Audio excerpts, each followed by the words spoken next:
it's Katie Jane Waterhouse here, and today I'm talking about when is the best time to eat. Lots of people ask me this, whether they should be eating a big huge meal for breakfast. I think the saying is eat like a king for breakfast, a prince for lunch and a pauper for dinner. So should we be front loading and having a really big meal at the beginning of a day and then reducing it as you go along? Or should you be doing just 2 meals a day? Should be having 3 meals and snacking in between? There's so many different variations I think that we've been told we should be following. And my advice is to eat when you're hungry. I know that sounds really simple, but I feel like we've become very routined into thinking that we wake up and we have to eat and we don't think about it. You don't need to eat to get your metabolism going or anything like that. So if you wake up in the morning and you're not hungry, then you don't need to eat. Personally, I don't really eat until probably 11 o'clock every day, maybe even after lunch. And then I tend to have a big meal because I like to sit down with the kids and enjoy a really big meal before I go to bed. And so that's basically classed as intermittent fasting. So there's an hour of say a window of 12 to 16 hours between which I don't eat. And that gives my body a chance to go into the rest and digest mode.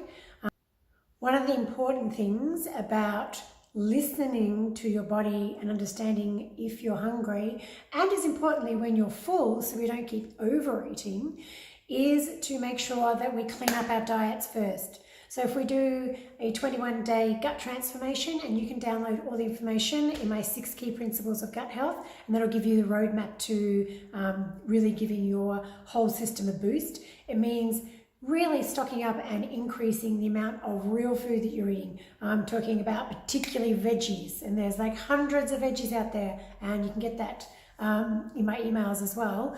But increasing your veggies, making sure you're eating really good clean fats, that you're really reducing the amount of processed food that you're eating. And this includes all types of cakes and muffins and breads and cereals and all these things that are touted to be health food, but are really over-processed foods that offer so little nutritional value, particularly to your gut. And your gut's primary fuel source and food is vegetables. So I'd recommend, if you want to really get on top of understanding and listening and having some intuitive feeling about whether you should be eating big breakfast or a big dinner or skipping lunch, is for 21 days, do a big gut cleanse and really clean up your system.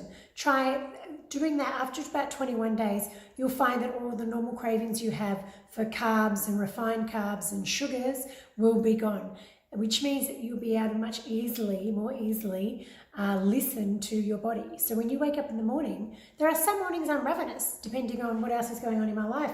And if that's the case, then I cook up a nice big omelette, or I have some bacon and eggs, or the homemade cereal that I've got, or a green juice, but I have a green juice nearly every day. And there's other mornings where I'm just not hungry, and I don't actually even feel hungry until much later in the day. So I don't force myself to eat because I think that that's what needs to happen. I'm happy to wait until my body's really hungry and saying, yes, I'm ready to eat. And then I said on the reverse of that is that you'll much more easily be able to understand when you're full, once you've cut out all the junk food from your diet and are really eating real food. Lots of good, healthy, natural fats from things like extra virgin olive oil. I have animal fats, so I have like fatty bacon and chops and things. If you're not a meat eater, then you can still be getting those good fats from nuts, from extra virgin olive oil, from cooking in things like clarified butter, ghee, or real butter. Staying away from anything that is low fat, no fat, skinny or skim milk. It's really important that you eat the foods as they come with all the healthy fats that will help keep you energized. So hopefully that's cleared up a little bit of the confusion about when you should eat, and should you be eating a huge breakfast, smaller lunch, even smaller dinner. It's up to you. If you want to eat a big breakfast and a big lunch and a big dinner, if you're eating the right food, real food, then you're going to be fine. You won't be putting on weight. You'll be energizing your body. If that's what your body's asking for, then feed it. Health is not about deprivation. And if you're eating all the right foods, you can eat as much of it as you want. You can be eating beautiful big salads and omelets and all kinds of really delicious healthy foods. You know, roast veggies. You can be having steamed veggies. You can have raw veggies. You can have slow cooker stews and soups. We're coming into winter in Melbourne. It's a beautiful time to slow cook food. There's so many beautiful healthy options, and you don't have to worry about portion size. You can eat as much of that really good stuff as you want.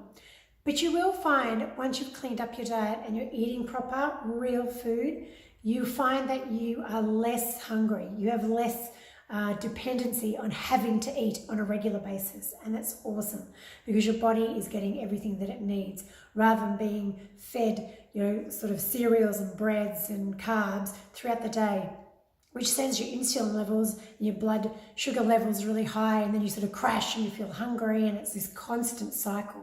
So go to my website and download for free my 6 key principles of gut health.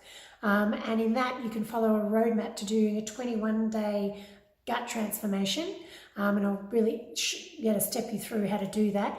And then you'll be able to find, wow, I can listen to my body and I don't need to be worrying about when to eat or how much to eat. And you can eat guilt-free, which is awesome. So there you go. That's what I wanted to talk about today. And remembering that every small change that you make will lead to a really big result. So concentrate on being really consistent with really great small changes, and you'll see really big results. Okay, I'll see you next time. See you later. Bye.